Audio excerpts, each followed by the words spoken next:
ঘটনাটা হলো আজকে সকাল 7:30টার দিকে আমাকে ফোন করা হয়েছে। সাথে সাথে আমি আসলাম, লোকজনের সাথে মিলে সব কিছু বুঝলাম।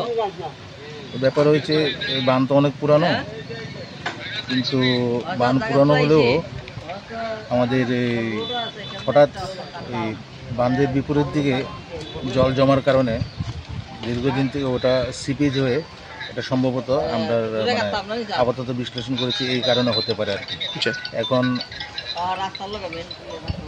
খুব শীঘ্রই আমরা এই মাটি তাড়াতাড়ি ফিল করে এই যা কাজটা সম্পূর্ণ করে মানুষের যাতায়াতের জন্য আমরা আশা করি 2-3 দিনের মধ্যে আমরা কাজটা শেষ করে দিতে পারবো। স্যার এই রাস্তার পাশে তো প্রচুর ঘনবসতিপূর্ণ এলাকা আছে, তাদের কাছে কি আগাম বার্তা দিয়েছেন স্যার এখানে যে ড্রেন সংস্কারের কারণে বা ড্রেন না থাকার কারণে এই সমস্যাগুলো ঘটতেছে ঘন ঘন?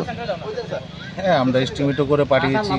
যদিও ওয়াটার রিসোর্সের আমাদের কাজের মধ্যে ড্রেন করে না, তবুও তারপরে আমরা এস্টিমেট করে পাঠিয়েছি, যেহেতু যখন দেখেছি এখানে ড্রেন না থাকলে বাঁধের ভবিষ্যৎ হতে হবে।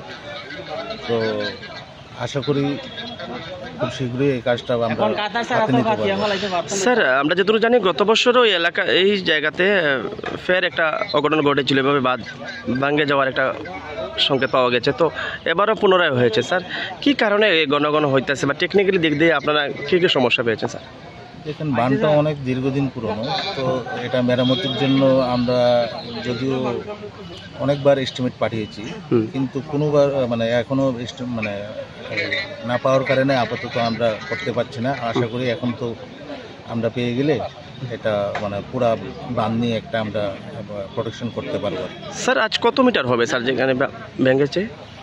এখানে তো 30 মিটারের মতো আমরা দেখছি যে ভাঙন ধরেছে। আচ্ছা স্যার, এই ঘটনা খবর পেয়ে এখন প্রশাসনিক স্তরে কারা কারা এখানে ঘটনাস্থলে ছুটে এসেছেন? না, আমাদের এখানে কুমারঘাট স্থিত আমার এক্সিকিউটিভ সাহেব, ইজি সাহেব, আমি, আমার জুনিয়র ইঞ্জিনিয়ার সবাই আমরা এখানে এসে উপস্থিত। আচ্ছা, আর স্যার দেখলাম প্রশাসনের তরফ থেকে এখানে পুলিশের আধিকারিকরা ছুটে এসেছেন, মহকুমা পুলিশ আধিকারিক এবং কুমারঘাট থানা ওসি সহ অন্যান্যরা। আর যেখানে ঘটনাটা ঘটেছে এখানে দেখলাম স্যার কয়েকটা গাছও ভেঙে নদীগর্ভে চলে গেছে এবং বৈদ্যুতিক তারগুলো বিপজ্জনক অবস্থা, সেটার দিকে কি বলবো স্যার? সেটা আমি টিসিসিএলের সিনিয়র ম্যানেজারের সাথে কথা বলেছি, ওনাদের স্টাফও এখন আছে, ওনারা যথাযথ ব্যবস্থা নেবে, এটা আমরা আশা করছি। স্যার আপনার পরিচয়টা সেটা দেবেন। আমি এসটি ওয়াটার রিসোর্স কুমার।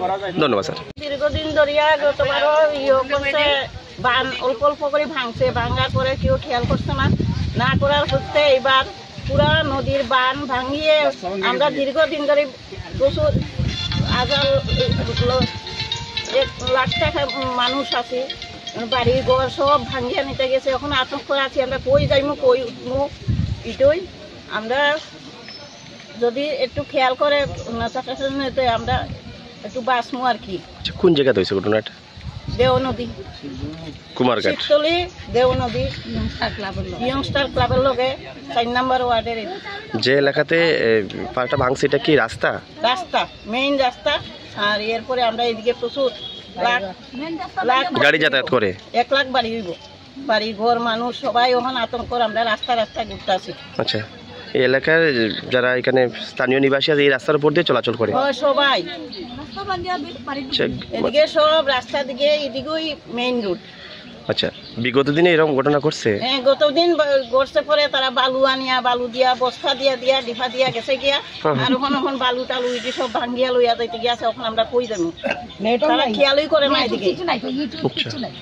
এই বিষয়টা নিয়ে বালু দিয়া তারা ডিফা দিয়া গেছে, বস্তা দিয়া বালু দিয়া ডিফা দিয়া গেছে গিয়া। এখন আমরা কিভাবে থাকি, বাড়িঘর সব আমরা কিভাবে কার বাড়িতে উঠি, রাস্তা আমরা ঘুরতে আসি।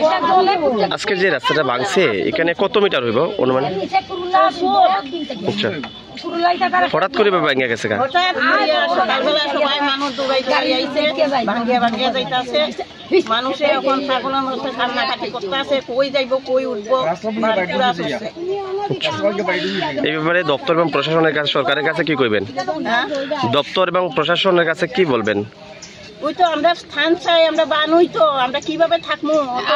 লাখের উপরে বাড়িঘর কিভাবে আমরা থাকবো? আমরা প্রচুর পুরানা বাসিন্দা, পুরানা বাসিন্দার আমরা আচ্ছা কিভাবে আমরা কারেন্টের খুঁটি ঘর ধর্মময় ভাঙিয়া যাইতে গেছে, আমরা কিভাবে থাকবো?